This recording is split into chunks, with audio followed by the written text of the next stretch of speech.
Well, welcome, welcome, welcome to Manhood Fatherhood Myhood, a space to recognize, celebrate, and elevate Black men to share their narratives. And today's guest is Jay. How you doing, Jay? You. How are you? Good.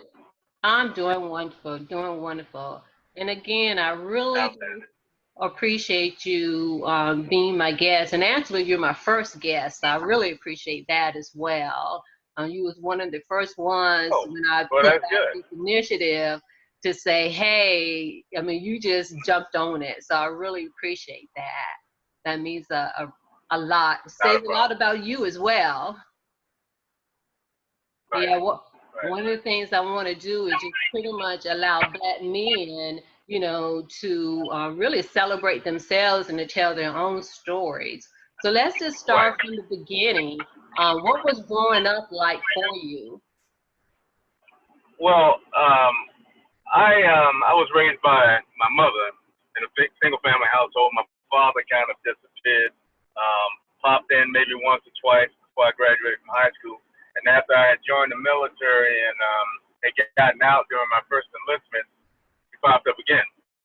But in the beginning it was a struggle because we didn't have that support element that was necessary in order to not that you need a father at home, but when I say support element, I'm talking monetary. We didn't have that support, therefore we had to rely on public assistance, which was a strain. But my mom was too proud to do that, so she raised three kids on a salary of $12,500 a year without receiving any type of assistance, which was, I mean, she's a champion in doing so, and I owe the world to her. So for me, growing up was really, really hard because I didn't have the things that other kids had. As a matter of fact, I can remember myself wearing the same shirt 2 or 3 times a week. Mm-hmm. Jeans basically the same thing. And, my mom did the best she could. Back then, I didn't understand it. And I used to get a lot of the feedback I used to get from my mom when I used to complain a lot. She used to say, you'll see when you get older, which means that you'll understand more when you get Yeah. older. And as I got older, I saw some things. I saw her struggle, and it was something.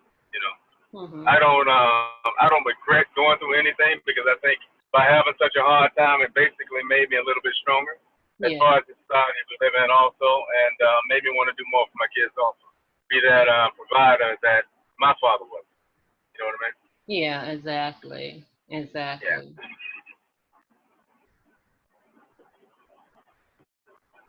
And so in saying all of that, what does fatherhood mean to you?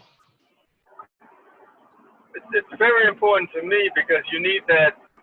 Even though that father's not in the household, that father needs to be a part of that child's life in terms of his or her development. Um, a lot of single family households, single parent households, think that it's not necessary, but it's very necessary considering, again, and I keep gravitating to the society that we live in. We need that. We need that mother and that father, that influence in order to make that child a little bit more well-rounded than he or she is. Um, but, over the course of time, it may not show immediately in that particular kid that's now an adult that did not have that mother or father present, but it does have a tendency to show itself over time because there's certain things that a father can't provide that a mother can, and vice versa. That a mother can provide that a father can. So I think it is very, very important that both parents are in that household. Yes, and this is very, very, very true. And I believe that a lot of people are beginning to see this as well. And I've seen it even within myself. And even though this is about men, but just to share a little bit just how much a father, means, just like for myself, I grew up in a single parent household. My mother raised me and my brother. And for the most part, I feel like, I never had any ill feelings about my dad or anything. I knew who he was. He came around here and there. Again, minimally providing, financial support. here and there, but nothing what you call to raise. But really, not until about a year and a half, where it really pretty much dawned on me of how much it really does make a difference of having a father in the home. I was watching Oprah, Fatherless Daughters. I wasn't able to completely identify with it, but the one thing that did stay with me was that one of the experts has said something to the effect that the father is the first person, especially for a daughter, is the first non-sexual relationship that they have. And like that really, you know what I'm saying, that really rung with me. And I started researching some different things, but that kind of goes into what you were saying about that. And that's, again, both mother and father. It's like both, a daughter and a son need both their parents. And that is so true. Absolutely. And so with everything that you have experienced, what would you tell your younger self now?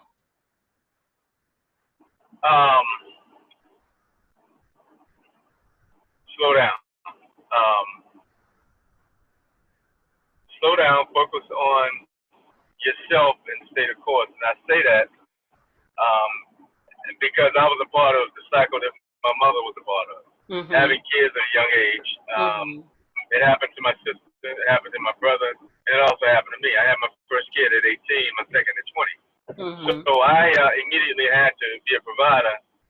And I didn't have a problem considering I was a responsible party. But at the same time, I didn't have the time to, enjoy my childhood. Yeah. I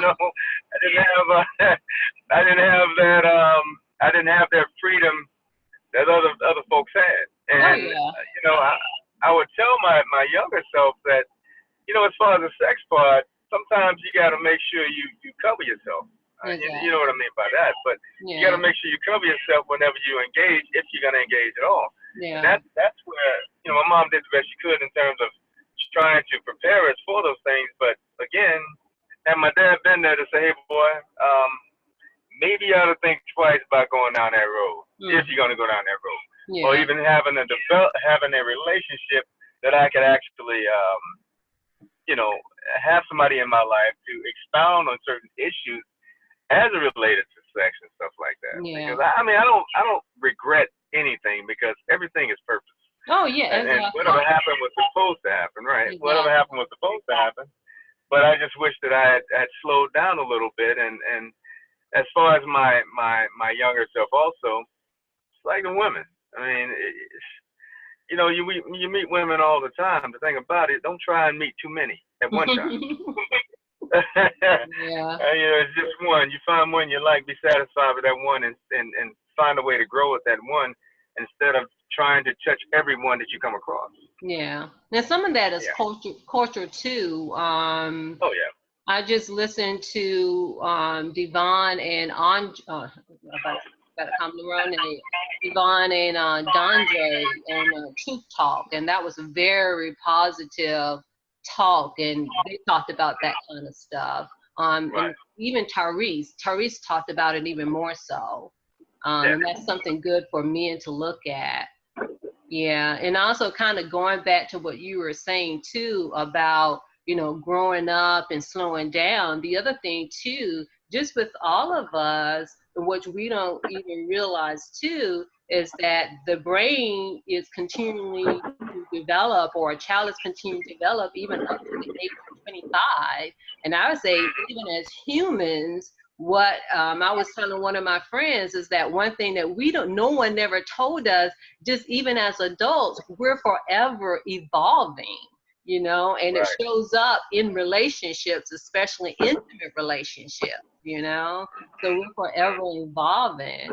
And so that's something that no one tells us, and we wonder why this and why that, where we're thinking this. So yeah, that definitely goes a long way. You may have already touched on this a little bit, but I just want to make sure I decipher it out. what would you say is the most memorable experience that you ever had as a child or teenager and as an adult? I think what was most impactful for me is making the decision to do something with my life before I graduated. My brother decided to go in the military. As a matter of fact, he joined the military without having a high school diploma or GED. And Okay. for me, right, for me, I wanted. I mean, I was going to get my high school diploma. That's without question. But I was walking the streets of downtown Columbia once, and on Assembly Street, there's a recruiting station there. So I decided to go in there and take the practice test. And I took the practice test, and I fared okay. But then, the recruiter came to AC floor, and we had the test, the ASVAB test in the auditorium, and I took the test. Didn't take it really serious, but when that recruiter came to see me, and that spill that he gave me in terms of being prepared gave me or energized me to take charge of my life at that time. And that's exactly what I did before I graduated. Okay. My proudest moment was, having something to do right after school without even thinking twice about it, and basically empowering myself to be the best I could possibly be in doing so. That was most impactful for me.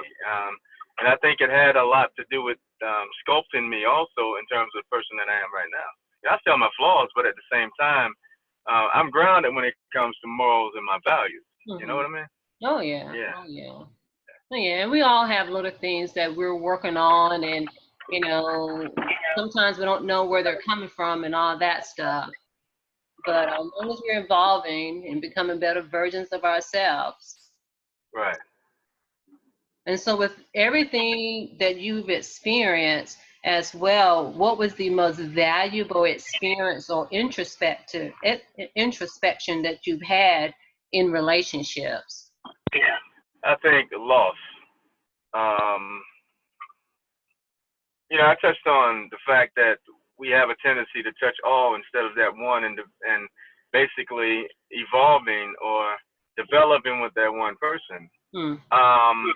I divorced in 2012. I was married once, but once before that, so a total of twice.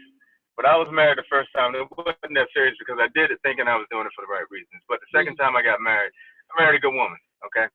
And in doing so, she taught me a lot.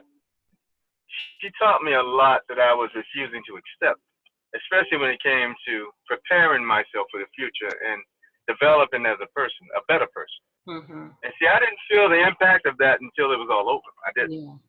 Because when it ended, I was left grasping straws like, what am I going to do next? And I'm talking, we divorced in 2012, and it's 2008, 2019 right now. So we're talking almost 7 years. So 6.5 years is when I divorced. But I'm 50 now, and 6.5 years back, we're talking 40, 43, 44 years old. And I'm asking, where do I go from here? So I was somewhat lost until I fell. God picked me up and put me back on track again. But at the same time, by losing her, I actually found myself. Yeah. I did. Because had I gone totally over the deep end, because I almost did. Had I gone totally over the deep end, I would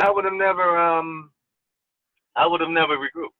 Mm-hmm. I mean, and I prayed, man. I mean, I prayed and I said, please help me get through this. Mm-hmm. And it was all my fault now. Yeah, yeah. But and Audrey may be gone, but the God ain't gonna never abandon me. Our God ain't gonna never abandon me, and that's exactly what happened. But that had to be the most defining times in my life, because I actually had to do for myself. I was with her for 19 years total, 15 years married, but I actually had to do for myself. Mm-hmm. So that was an important lesson for me. And sometimes it takes those experiences in order to get us to a place where we can really go deep within ourselves to really find our true selves, because we think we know ourselves, and as long as things are okay, status quo, we'll continue to be doing our little thing. But in order to become magnificent, something sometimes needs to happen in order for us to come on top. And it sounds like that's what happened to you. Right. That's exactly what happened. Yeah. Now let's talk about bragging rights. Those things that you're good at, those things that you like to do, the interests that you have, that you're passionate about. What is that? Young men, young women. I love to challenge kids as much as I possibly can, even if it's something as simple as a basketball game. Something as simple as a basketball game, or even the program I used to be a part of was the Youth Challenge program with the Commandant there. Even charging the kids, even challenging them, their mental. I like to challenge kids to try and make them the better, as best as they possibly can, because, you know, in the African American community, our kids still struggle. Because in my opinion, we still don't have enough grounded role models or individuals in our community to help our kids develop the way they should be developing right now. I mean, all you got to do is turn on the television, you'll see that. So it's not a bragging right. It's not even a kudo. I think it's a matter of what's in me, and it's not like I got it through childhood. I mean, I got it by seeing everything that surrounded me as a kid bad. You know, living in the projects. Guy above us sold weed and the guy down the street in Barbara Terry's, the guy above us sold weed and the guy down the street sold coke. And the great thing about that, and my mom never ever let us get close to that stuff, not at all. Never did. And I can thank her for that, and I can also thank God for giving her the strength to be there for us every step of the way. But my motivational drive is to make every kid, male or female, as productive as possible, to be as productive as they could possibly be. Therefore, I don't hold back when I want to make a point about anything when talking to kids. You can't candy coat anything in this life that we live in. For some reason, adults have a tendency to hold back because they think they have to hold back. You don't have to hold back to empower or make a person better. You don't. Sometimes you need that. You got to challenge them every single day. You have to. This is so true. Think about the way we grew up, okay? I said, think about the way we grew up. This is true. Yeah. Now we need that, and pretty much everything is mental. Right. Once we can get to their mental, then everything else follows, you know, because everything else follows. Exactly. This is so true. Now, what does success look like to you? Success, you know, everybody has a different definition of success. What does that look like to you? Well, some people think that you got to be monetarily sound, wealthy even, to be successful. I think once you're satisfied with who you are and where you are in life, and you have a sense of accomplishments, I think your success level has already reached that point. Once you peak that. But again, think about some of the people we see every single day. We see a guy on the side of the corner, and this guy's begging for $1 or whatever. Maybe he's already reached this point. We can't sit there and prejudge this guy and say, you know what, he can do better. Maybe he's doing the best he possibly can. Maybe he was doing worse the day before or 2 weeks prior to that. We can never prejudge, and nor can we sit there and point the finger and say, you know, ain't no reason for that. Not at all. Everybody has a journey. Everybody has a path. But I truly believe that your success level is based on where you are in life. And if your success is based on what God gives you, what the most God can possibly give you every single day, and you live by it and you learn from it, if that's your success level, you better take it and run with it. You have to. And stop grasping for something that you can't even, that's totally out of your scope. Don't do it. Just be satisfied with who you are and what you are and accomplishments that you've made, and don't worry about what other people think and say. This is true. This is true. Yeah. Well said. Well said. Yeah. Now, if I was to ask someone about you, it's like, what is Jay like? What would other people say about you? I think, well, you might want to start asking in my family. Let's go close. And I think they would tell you, and they won't tell me this, but they'll say it to their kids. they would say to you, James is always in everybody's business, okay? But what they fail to understand and realize is I want everybody to be the best individual they could possibly be. So it's not so much being anybody's business. I want to try and empower them as much as I possibly can. If I see something that's wrong or an individual going in the wrong direction, of course I'm going to say something. Oh, yeah. So I think it's a matter of, they won't say, oh, he's a good guy, but he just likes getting your business. Okay. I mean, but I'm not getting in anybody's business to a point I'm messy. I'm getting in their business to a point it's about them, not about the person right next to them. Yeah, exactly. So that's probably the dialogue that you'll have once you speak to somebody that's well versed in who I am. And pretty much to make them a better person, huh? Exactly. Hey, that's what it's all about. Mm-hmm. And what would you say would be your greatest achievement, your greatest moment in life? I think greatest moment in life, my achievement is being able to retire. I retired 2.5 years ago, but being able to retire from a corporation, the U.S. Army, which is a Fortune 500 company, basically, but being able to retire and say I achieved something and say I did the best I possibly can and I got out of that situation. Not I got out of the situation, but I achieved that goal unscathed. Mm-hmm. Okay? Because a lot of people, we're talking 10% of the individuals join the military retire. Mm-hmm. A lot of people don't retire. They don't belong to that alumni. And I can sit if I wanted to and accept what's due to me for my service to this country. But I'd rather not do that because my work is not done yet. Yeah. Yeah. Well said. Well said.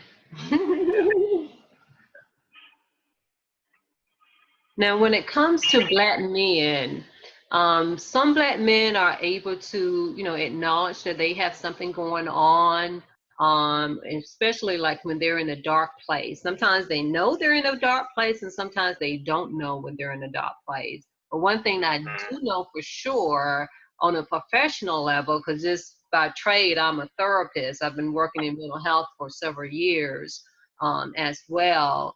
And there's different reasons of why Blacks come into therapy, and especially Black men.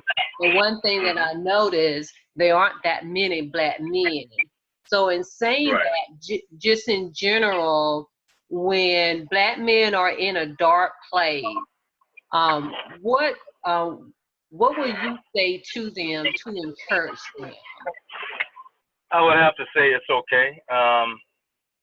There's a stereotype that comes with a Black male, like we're supposed to be a stronger Superman, because we carry so much on our back and where we've come from also. But sometimes you gotta give in to what's going on with you and seek help outside of yourself. You can't always self-medicate, self-help. Sometimes you can't always do that. Mm-hmm. You got to be strong enough, and the strongest person is the one that's strong enough to seek that type of help.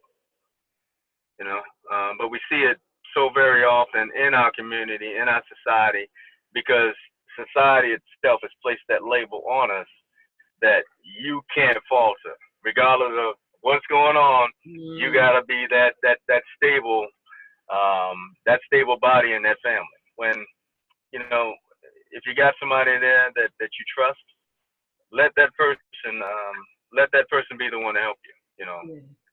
Within your circle, if it's possible.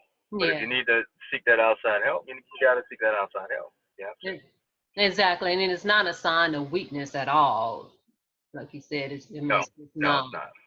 We all need somebody to talk to, some support, whatever that is. And how do you support people? Anyone, whether anyone that don't know. How do you go about supporting others? Oh, I say it's okay. I mean, first of all, initially, you got to sit back and be a sponge and listen to everything that's being said. Slow to comment, but basically 90% you got to be the listener. If a question's asked, respond, but don't judge. You have to do that. because you never know. The thing about speaking to people, you don't know where they are in their life in terms of if they're on the ledge or, you know, if this is something, um, this is the beginning of something. So sometimes we got to be very, very careful in how we approach certain situations. But above all, we got to sit back and be that sponge and listen to everything that's being said, even if we have to repeat what they're saying for better understanding, to let them know that we're here and we totally comprehend everything that's being said to us. Yep, this is so true. Mm-hmm. Well, we're coming towards the end. Any last words that you'd like to share with us?